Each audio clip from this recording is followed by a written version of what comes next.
Hi,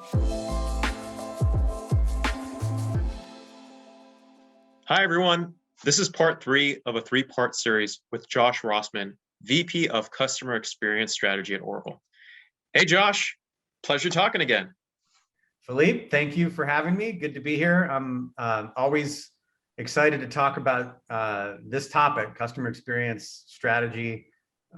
Super important and near and dear to my heart. So thanks for having me. All right. So we're going to talk about action. This is a really, really important part of an effective CX strategy, CX program. And jumping into it, how do you get people to take action off of the analysis? And why is this so hard? Because a lot of people talk about this topic being difficult. Yeah, it's such an important part of why we do what we do, the action piece of it. This, I think, is sort of the holy grail of where this is going in the future. It's kind of, you look backwards at the past, and a lot of what we did as practitioners was about measurements.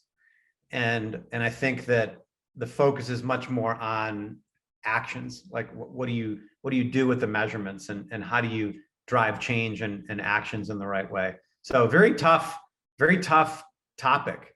And it's tough on a couple levels. Like, first of all, let's assume that the foundation has been laid properly, and we've all listened to section 1 and 2, and everybody knows the importance of collecting feedback the right way, delivering an end-to-end quantitative, qualitative experience, like having the voice of the customer translated into prioritized actions that are backed by data. And we've got all that done properly. If it's not done properly, that's a whole separate problem, and it'll have to kind of, you'll have to go back and work through that and make sure that the foundation is there.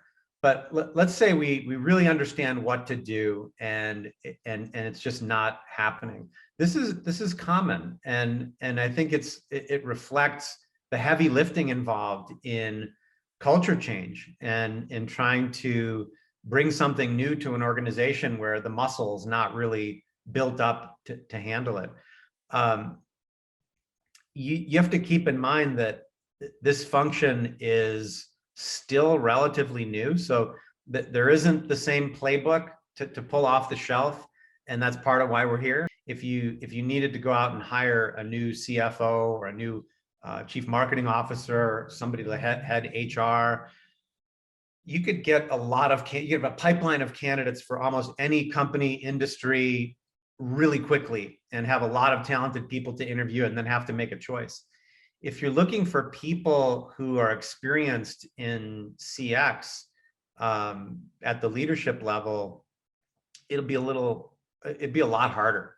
The other challenge, sort of generally, before we dig into this in some more detail, companies, especially the public companies, are used to operating on a quarterly cadence. They're used to operating maybe even in shorter timeframes like that. Some business reviews I've been in are monthly. Some business reviews are weekly. Some web-based companies are looking daily and hourly, and even more frequently than that at traffic and what's going on with the business. So there's a real short-term mentality, and I'm taking short-term all the way up to a quarter. That's a short-term mentality. And if you're a P&L owner, and you're making your number this quarter by focusing on the activities that are known, that you've planned for, and it's kind of short-term in nature, or you're comparing that with a more longer-term investment in customer experience that might take a little bit longer to pay out, people will choose the former every time, right? They're just going to go for what do I need to get done right now? We can address the longer term issues later, but that perpetually leads to never addressing or the risk that you might never address the longer term issues. And there's that tension. It's probably not that black and white, not that binary where you're either all in on the quarter, or you're all in on long term. But it definitely is an example of tendencies that leaders will take in their roles. And I think it's pretty normal that the tendencies to to kind of focus on the quarterly cadence. So that's a like a barrier that makes actions kind of difficult sometimes when they're longer term in nature. And then, the whole idea of building something that involves like cross-functional resources. So it's not quite its own function, but it's people that are representing all kinds of other functions that come together and collaborate and have to be sort of governed, if you want to use that word. Like there has to be an operating model where this collaboration works. And people, will have a tendency, it's sort of like the previous topic of, short-term, long-term. The tendency is going to be to go back to your own group and to go back to your own function. And yeah, you're participating in this cross-functional group, but for what you need to accomplish in your role and what your team probably needs to do to be successful in the company, like then the tendency is more away from kind of the cross-functional, bigger projects and back to your day job. So somehow this work has to become a part of the day job, right? Like we've got to get to a point where these obstacles are overcome. But those are some big ones, in terms of driving action, like that's, as a backdrop, some thoughts that come to mind. And those obviously cascade into the common pitfalls, which I think they're also really important to mention before we jump into some of the key topics in the section. Definitely, like, and those were maybe you think of it like contextual, sort of like what makes this whole effort of trying to drive actions difficult. If you pivot to some of the the tactical pitfalls when you start to kind of make try to operate your program and make things happen. I suppose we should get a big one out of the way right up front, which is you could have an environment where your leadership is fully committed and bought in, or you could have an environment where they're not. And if you're in an environment where they're not, that's the first order of business, I think, is to make sure that people in the company that are, that are the leaders are definitely supportive and bought in. Usually that happens through some sort of like financial linkage conversation. When leaders are presented with data showing that by focusing on improving a customer experience and being, maybe it's just by increasing a net promoter score by some amount, like if you can prove that that has a financial impact on the business, like that's the best path forward to try to persuade leaders that it's important. I mean, most leaders actually get it these days. I'd be surprised if people find themselves in that situation, but you might.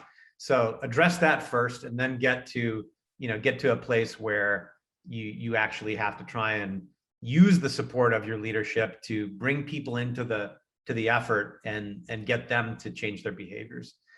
Some pitfalls.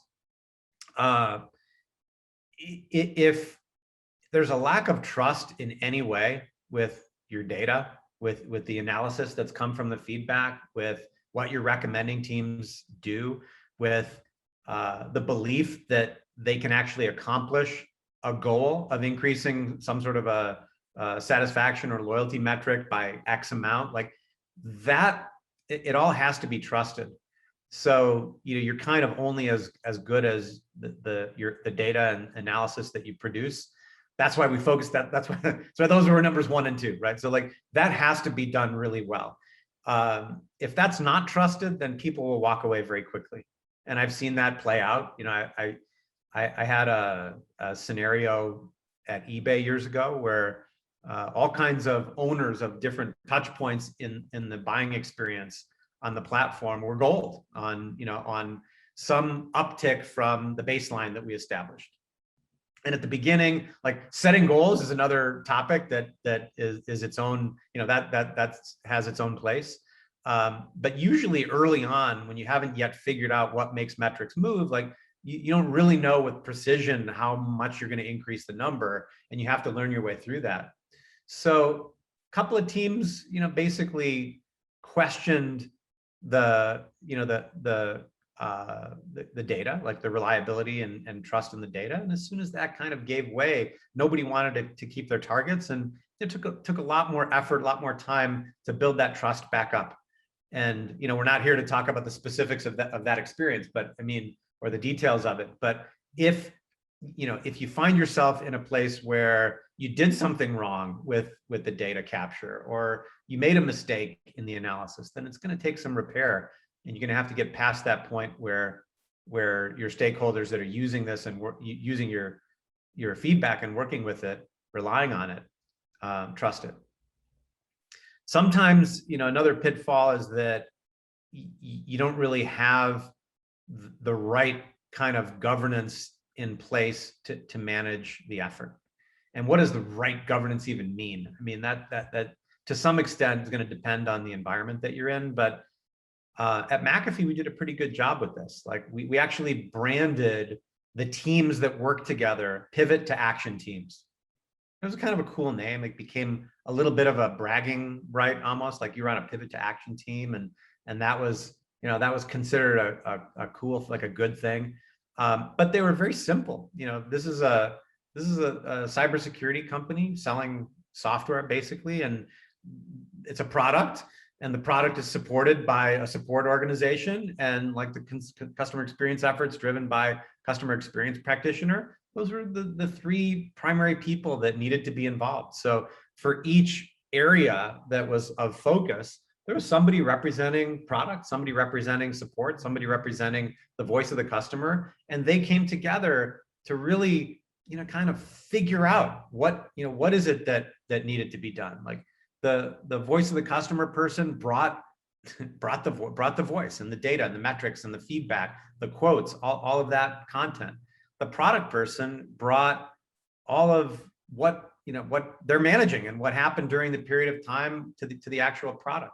What's on the roadmap, like what they accomplished. So that's the operational person. And then support people are extremely valuable. Like they know what customers are calling in to talk about. They know what's broken. They know what fixes are having like a good impact or maybe a less good impact on customers. And those three together made a lot of sense as the people that needed to play in this governance space. And that's maybe not the same three people that would come together in every organization. Maybe there's no reason it has to be three, by the way, but like if you ask yourself the question of what functions have something to bring to the table to help manage the effort that we're talking about, and you get a representative from each of those and bring them together. In this case, it was like a monthly basis. So, that was enough of a cadence to kind of start to build that muscle and start to, kind of get it baked into the operating cadence. And sure enough, over time, the efforts from this pivot to action work found their way into like the more normal, more traditional monthly business reviews and operational reviews.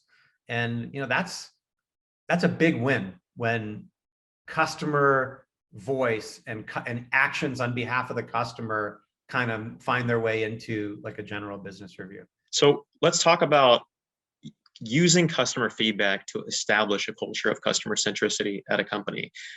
You can use, like you mentioned, it could be the pivot to action team, but what about holistically on that subject?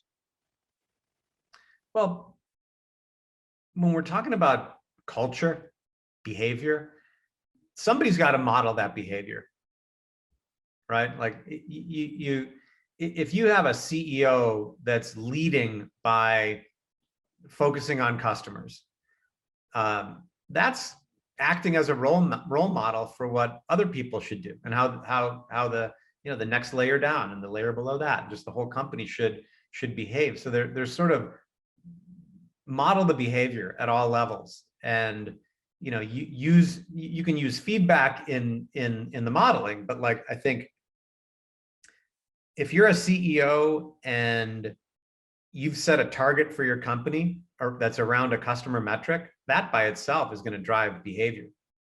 Employees will focus around how do you achieve this goal that our CEO wants us to achieve. So, there's modeling the behavior yourself.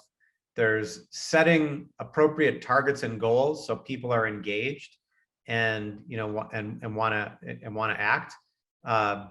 We've all heard like the phrase that salespeople are coin operated, and if something's not on a to-do list, you're not going to do it. If something doesn't have a goal, it's not going to get accomplished. Like, it's the same thing here, where if you really want people to act on customer feedback and be customer centric, like, they've got to have some sort of incentive to do that, and that usually comes from having some sort of a goal or compensation tied to it. At least goal. It doesn't always have to be comp related, but like, there are not that many roles in a company that can't think of some goal to be more customer centric at the individual level. So also having places where people see customer feedback, like making it accessible. If there's a spot on intranet where there's like a focus on customers, like that should be a place that employees want to go. Like, highlighting metrics and quotes and things like that is one thing, but sort of, if there's a hub where kind of employees congregate virtually, like it's the home page that they log into every day, having some way of putting the customer on that page in a prominent place, celebrating employees that do something great for customers, and then telling the story, recognizing like great behavior, and then kind of trying to incent more of it to come from that. Like, these are just little things that end up mattering over time. But think about within the culture of your own company, what are the incentives that drive behavior, and then try to fit the customer into those incentives. Do you have some examples of in over the different companies that you worked at, of leaders playing a major role in setting those priorities and values, and what did they do that was so great that helped establish that customer centricity culture? Well, yeah, I could give you a lot of examples there. I would say when I was at eBay, John Donahoe was the CEO of the company. He was customer obsessed CEO. We all had badges, and on the back of the badge was the company values, and like, everybody knew that the goals that the company had. There was a customer value for the company. There was a net promoter goal for the company, and that was definitely, it was not only set by him, like, we're going to have a goal on this, you will pay attention to this, but really modeled by it. If we did a company meeting, then there wasn't just lip service paid to customers. It was like about the customers. And I think having somebody that is leading the company and bought in enough to set the tone through defining company values and making sure that one of those values is about customer centricity. It's a big step. Chris Young at McAfee wasn't that far off. He was also very customer focused, and that company also had a net promoter goal when I was there. Chris spent a lot of time with the employees of the company. Every month there was a meeting that everybody could go in and listen to him talk about the company and the business. And pretty much every time when he was reviewing how well we were doing as a company, he would talk about customer progress, and he would highlight teams that did great things on behalf of customers. So this kind of thing, like, the more that it's brought up, the more that CEOs goal, behave, recognize. I mean, these are they're sort of basic examples, but sometimes the basics can go a long way to changing behavior. So let's say you got the customer centric CEO, your leadership is bought in, you have the comm strategy where you're promoting customers on a monthly or daily or quarterly basis. You have all the common areas where you're highlighting customer quotes. Now let's get into the role of the CX team. And their whole focus and what you do really well is to make sure that your team is bringing actual insights to stakeholders. So maybe it's the executive team, or even the next level down, level below that. who should they, the CX team, be meeting with quarterly, monthly, and weekly to make sure to help them those stakeholders take advantage of those actionable insights? I think this is another one of those categories where an outsider like me or like you can get part of the way there, but not all of the way there. We kind of talked about it a little bit in those, sort of pivot to action type teams, but it does depend on the stage of maturity that the effort's in. It depends on the culture of the company and the type of program, but like some general thoughts. If you're reporting out the metrics that you track on a monthly basis, probably makes sense to meet monthly, but that doesn't mean that that's the only engagement that a stakeholder would have with customer voice or metrics. I mean, ideally, there's no group protecting or insulating customer feedback. Like you kind of want this to be, you want it to be visible. You want it to be accessible by employees. I think that it would be a really ideal state to operate in, where a CX team produces everything that stakeholders need, and they go and self-serve, and they know how to go to the dashboard or whatever the portal is, wherever they get the information that they need. They know where to go. They know what to take from that place. They know how to act on it. They know what to do. And like they're operating at 100% like capacity with the information. You're operating at 100%, but the heavy lifting of like managing the push towards driving actions. If you could do less of that as a CX practitioner, I think that'd be a great scenario to be in. But the trouble is that a lot of what we're talking about is this sort of, we're almost talking about like an interim stage of maturity of this kind of a function. If the early stage was like, how do you get feedback and write surveys and all that, and the medium stage is like you're starting to operate with it, like how do you get to that later stage where it's just there, and I don't think a CX team would really put itself out of business per se, because somebody still has to go do the, collect the feedback and do analysis and run that. But like the heavy lifting of managing and governing and driving actions, the end game with this is that you get people to do more of it on their own or not. But the way I've pivoted is that if we're trying to move from goals and numbers, or at least stretch, like we're trying to stretch from that to like more behavioral action oriented,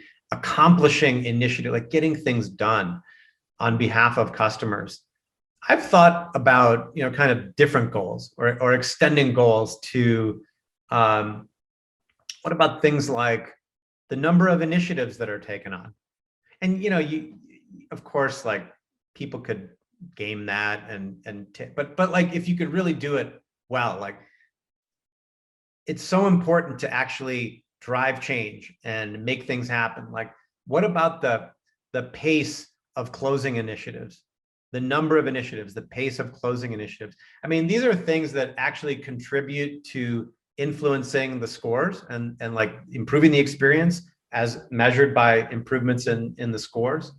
So, thinking a little bit more creatively outside of the box of making a satisfaction metric go up by reducing detractors based on what they said, and all that's great.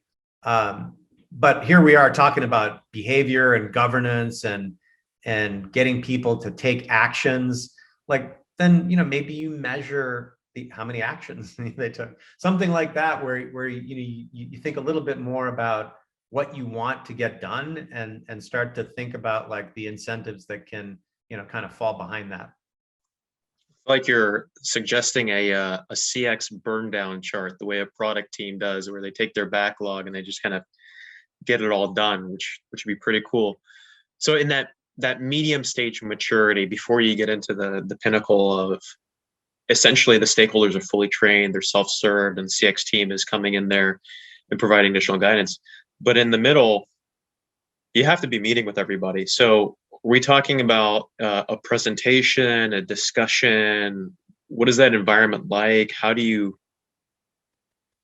get people to align on that list of goals and walk them through it so that by the end of that process, they're one step closer to that pinnacle of maturity? Well, you have to bring them relevant information. And if you think about, in survey speak, right, we get detractors that give us a wish list of what they think we need to do better. And if you can summarize the what do we need to do better and bring that to the people who own the issues, that's a great place to start. How frequently do you meet? I mean, you have to figure that out. And I'm not saying that as a way of evading the question, but I could see scenarios where a working team would want to meet like weekly or even more frequently to get things up and running and going. I could see scenarios where when you're more in like an operational cadence, you're meeting monthly. I could see scenarios where you're dealing with an executive team and kind of summarizing the big themes and actions that have taken place, and maybe it's quarterly. I could see, producing something out for customers to tell them like what you heard and what you did about it annually.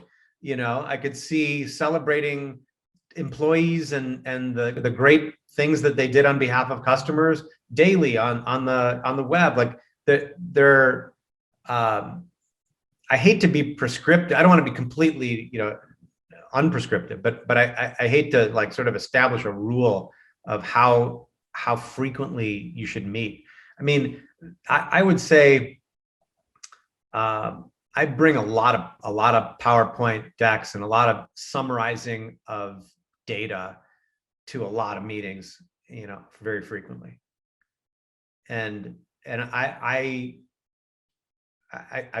seen people follow different approaches where you engage with a company that builds kind of dashboards and portals, and you just tell people where to go and try to let them have at it. But I think that the collaborative nature of that pivot to action group, super important. I think if you get that going, that can create the lasting behavior changes. But I don't think that it happens without, this, sort of, there is heavy lifting, and there is like bringing all this to all the feedback and analysis and insights and priorities to the right people that are accountable for it, and helping them think through, how do you fit these into your roadmap? What would be a good metric to target against? How much do you want your team to be involved in that target? Should we co-own the goal? Maybe. Tough, but very important decisions. I think it also links back to some of the points you mentioned in previous sections about it's an iterative process. So just like you don't want to set a specific rule for how often or what, it's something that I walk away thinking that you have to test it out and see what works for your organization. But there are some best practices in general that you just mentioned. And then from a more of like a tactical execution standpoint, you kind of highlighted it, and it's a theme really in this section about taking action. It's all about driving positive, good behaviors. So what are some of the tactical things that you may have just highlighted, or you could just recommend one more time on? How do you help departments prioritize their follow-up actions and goals? Are there any specific kind of things you like to do or your teams like to do to help drive that action? Well, if you have a regular cadence and you're meeting, consistently, then that's a forcing mechanism for follow through, right? I mean, you don't want something to get talked about and then left off the table. You want it to get closed. So the idea that in an ops review, there would be a list of initiatives and maybe some kind of a connection to a customer theme, and maybe some sort of a reflection of how important that issue is to customers. If that kind of feedback from like the working teams finds its way into an ops review, that forces follow through. You know, you're on the radar, you're on the map, you're you know, once an initiative makes it to that place where it's being reviewed and, you know, red, yellow, green, and you're tracking it to closure and you're measuring the impact, like if the customer experience initiatives and actions find their way into that kind of a cadence, that there'll be a follow through. There's probably, you know, there's also, we talked a little bit about celebrating success and rewarding and providing recognition for progress. That's pretty important to help, you know, to continue to build the momentum. I think you want people to feel good about what they did. And if you, I mean, my take on all of this is like everything we do is for customers, and everything is about the experience. I'm gonna bring that up again whenever we sum everything up, because it's super important. And if that's true, then we should just be excited. Like employees, once they get into this, I've seen a lot of people get super excited when they feel the impact, you know, when they see that, hey, we took action on this issue and support contacts went down by X% because we fixed something, or Net Promoter Scores went up because customers are happier and they're doing more business with us. And this stuff that used to be painful for them, we've removed the pain. Let's celebrate that. And if people are excited, if they're happy about it, then just go for it. I mean, double down on that. And the journey to get there is also a bit of a two-way street. So there's accountability and governance for the actual individual stakeholders in the departments, but there's also a bit on the CX team themselves. Could you talk a little bit about why it's important for the CX team to additionally build trust by making sure that there's a consistency and predictability in what they're bringing to the table? Sure. Well, you mentioned trust, right? Like I think consistency, this is sort of interesting. It's almost a data topic at first. Like, I had a scenario where one company I worked for, gold on Net Promoter, but they were also interested in a competitive Net Promoter. So they ran a double-blind study out in the market and kind of did a pulse check on how are we doing relative to the competition. And the methodologies between internal customer NPS and external double-blind Net Promoter are not apples to apples. So the scores were different. The absolute numbers were different.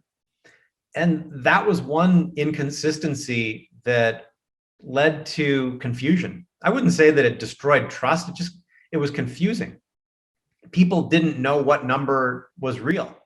So what are we, you know, even though to us it was very clear, well, you know, why is there even a debate? Like, we're using our own internal Net Promoter and we just went and did this competitive just to do a pulse check.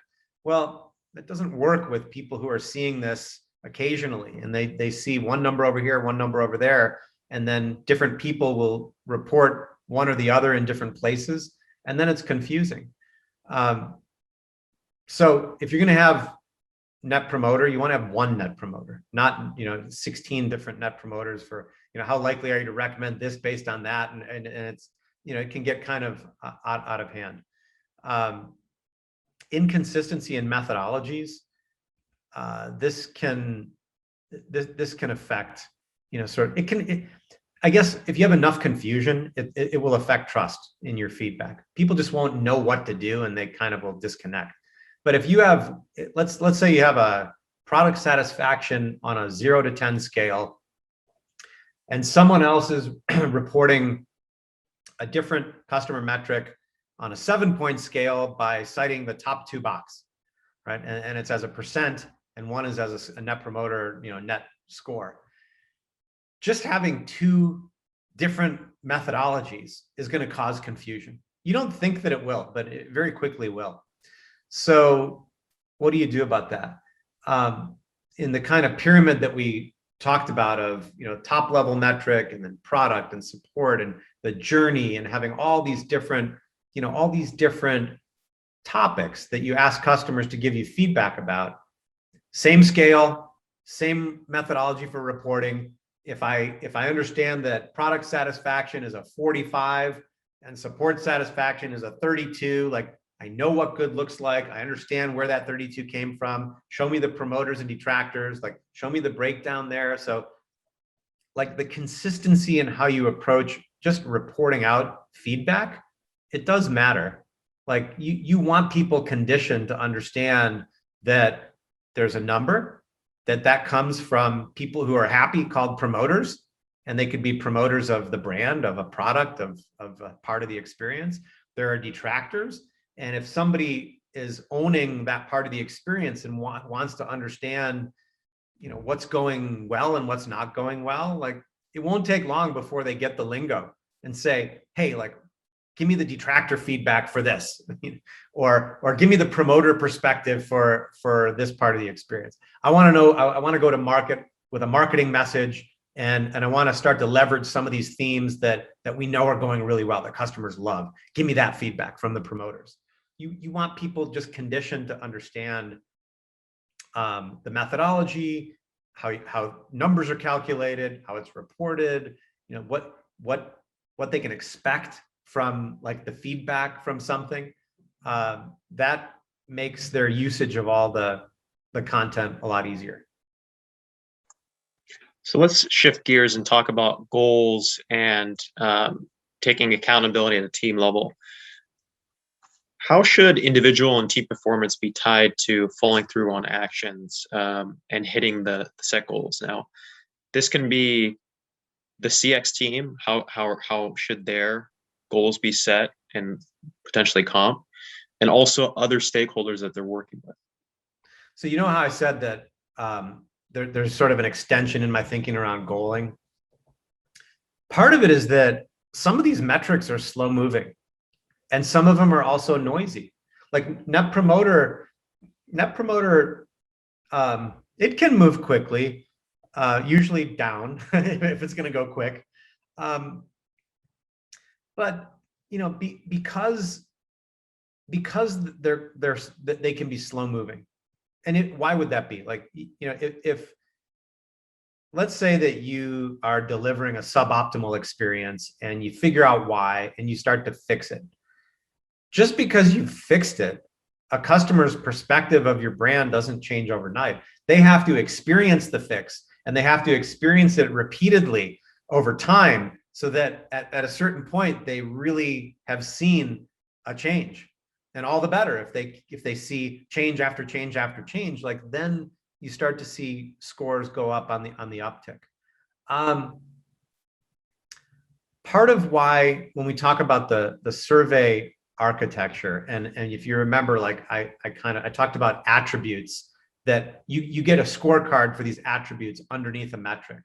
Those are really interesting to go on, because those are faster moving. If you're measuring net promoter, noisy, affected by all kinds of things, by things within your control and outside of your control. But if a couple of different elements that relate to net promoter, like let's say you're also asking customers to rate the sales experience and the support experience and the overall utility of the products that you sell, like things like that. Well, if you're the sales leader and you have a big effort underway to revamp the sales process, simplify things, make it more dedicated to certain customers, like more focused on their needs, like you would see that metric move as you're making those changes way faster than you'd see the impact from those changes kind of roll up to net promoter. So, some of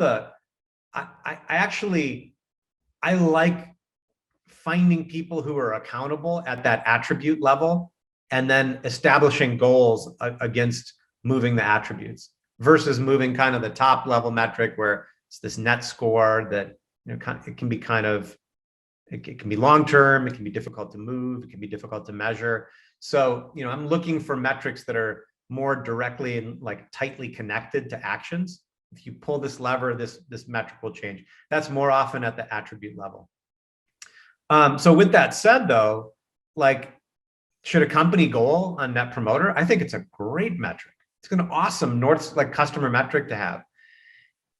Some of the ways that I've seen this work really well is if it's treated as like a kicker. Once you achieve the goal, there's like an extra bonus amount for people that would get paid out, as opposed to if you fail to hit it, you know, some percentage of your bonus is zeroed out. You know, that can be, it can be unmotivating. It can get people to focus less on even, you know, working on the customer issues, because if they're not going to get paid for it, then why do it? Like, there's definitely a connection there. But if it's not a takeaway and it's an incremental addition, it's much better. Now let's switch into our last topic, which is also probably associated with an organization that's really hitting its stride and going to that very mature part of a program. Let's talk about giving customers a seat at the table. How can CX teams bring the voice of customers into the company's future business decisions and planning? Like, let's talk about that a bit. One way that this gets done, and this was just a very natural, like it wasn't forced, it just kind of happened. But I think that you can, you know, listen to this example that I'm going to share with you, and then think about how you could actually, you know, force it or do it in a more deliberate way. But to get my team more engaged and more connected to customers, and we're, you know, right, like square in the middle of it. So like we should be, if anybody is in the company, we should be. So to get my team, and this applies at every company that I've been to, we start meetings by looking at customer quotes. This happened really, really prominently at McAfee. We started every meeting looking at customer quotes. And then, you know, what does it take? Maybe 5 minutes of a 60-minute staff meeting. Like, what came through in the last week that is interesting that we should look at? Not only did it keep us current on what customers were talking about, but it's a little bit fun for employees to sort of, they have to go in and look at the customer quotes to figure out, hey, which one of these is like really good that I can share at the staff meeting? I like this one, and that's a really, you know, juicy, meaty quote, and I'm going to bring that one in. So it's sort of just the fact that we were preparing to read the quotes drove engagement with what customers were talking about. Then we went into an executive review and started the presentation, not like diving into like, here's the Net Promoter Score, this is what this is what happened this period, but it was like, this is what we're going to start with today. We have 1 page of promoter quotes. Take a minute, read these, move on to the next slide. These are detractor quotes. Take a minute, read these. And I made the comment in that meeting that there was some dialogue that happened after that because clearly, like, the leadership was looking at these and saying like, hey, have we addressed this product point? Have we done this or that or whatever? And sort of, you know, took you know, accountability for the actions like on the spot. But then I made the comment, I'm glad we did this because we had all 12 of you or whatever reading customer quotes at the exact same time and getting connected to the customer. By the way, I start my staff meetings off like this. So before you know it, the head of customer support said, do you think you could send me quotes each week? Because I want my staff to start, you know, we're going to start each staff meeting reading quotes that are specific to our area, like support. Then the chief product officer said, hey, you know, could you send me the product quotes? Because before my staff meetings, I want our team to read these quotes. And then it kind of, you know, it sort of reinforced itself across different teams.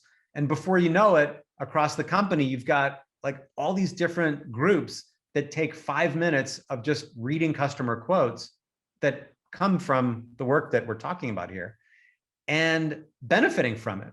So it's almost like with that one simple step, we offloaded the action of reading the quotes, interpreting them, like to the people where it's the most meaningful. Like, they own the experience. They should be the closest to the customer quotes. And then in real time in those meetings, they were addressing problems. So that to me was just like a fantastic application of leveraging customer feedback in a way that drives action, culture change, customer centricity, like all the improved experience, like all the things that we're talking about that we want to do here that are important.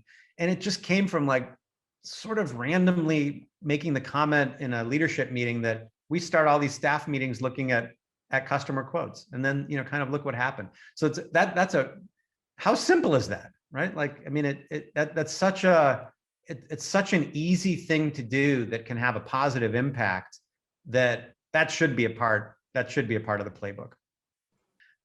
Some other ways of, I'll tell you a story. Like when I started at Oracle, I spent the first few months talking to a lot of CIOs and customers of Oracle, some super happy promoters, others maybe not as much, and just listening and trying to understand what's going on, and, you know, how do they perceive Oracle. The way that we found these people, a lot of them sat on advisory boards. They were kind of engaged in some other way with the company, and my team had some interactions with them, and they reached out, and they were willing to step up and have conversations with me. But one of the things I found interesting, and I wasn't really expecting it, I didn't think a lot about it one way or the other, but the topic of just sitting on an advisory board was a badge of honor for these customers. They felt really proud to be a part of, you know, in some ways, like influencing what we do. So, you know, they felt like they're like, through this structure of coming together and sitting on this board, that they were able to have some kind of influence over the products that they use, like the way that they get value out of what we deliver to them. You know, they were very proud to, you know, to have contributed to like improving the product. Would you go so far as to say it's important to bring them in some of those product roadmap conversations, give them a sneak peek, or if you're making major changes to your service processes, let them know about it and kind of give their feedback before things are launched? Generally, I think that's great. Yeah, I mean, you know, I think it's fantastic. And where do you think this is all going? The CX as a function, what do you think the future is? I think that there will be less friction in providing feedback. You know, it won't necessarily have to be weeks after the moment, through some sort of a survey, through email. I mean, all this is like, anytime you have to look to do something is friction. So I think a lot of that will be eliminated with different technology. I mean, with the ability to just deliver feedback in the moment, maybe through text, maybe through voice, maybe through video, like just make it easier to do. I think that's going to play out, and I'm really looking forward to that, because the friction is problematic. You know, it's hard. Sometimes it's hard to get feedback from some of the traditional mechanisms, and we want it to be as easy as possible. And we want it to be as easy as possible from the people we want it from at the right point in time. And that means we've got to find ways to get rid of the friction in that process. From a corporate function perspective, we spend some time talking about how this muscle has to get built. Well, when the muscle's built and you're flexing the muscle, like, what does that look like? And I think it looks, you know, I think it looks a lot more like actions and culture and self-service, like that ideal model that we talked about, where some team is producing all this, but everybody knows where to go and what to do with it.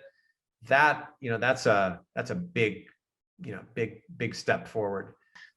So I think that, you know, the companies that are able to do this really, really well, they financially will have an advantage. I think culturally, for employees are going to be more excited and jazzed to go and work for a company that cares about customers, that cares about employees. and they know that they're going someplace where they're going to make a difference. So it's hard work. It really matters. It makes a huge difference, and it's also a lot of fun. I mean, you keep that in mind as the final point, that when this is really, when this kind of a function is really making a difference in a company, it's a ton of fun. Employees get really, people on CX teams have a lot to be excited about, because they have an opportunity to have a disproportionate impact on the company, given the size of the role, the size of the team, the nature of the role. It can have a huge impact on the company's culture and performance. So it's a lot of fun. And I think with that, it's a wrap. Thanks everybody for watching parts 1, 2, and 3. Hopefully you love the material. As always, provide feedback. And Josh, thanks for your time as well. Thanks for having me.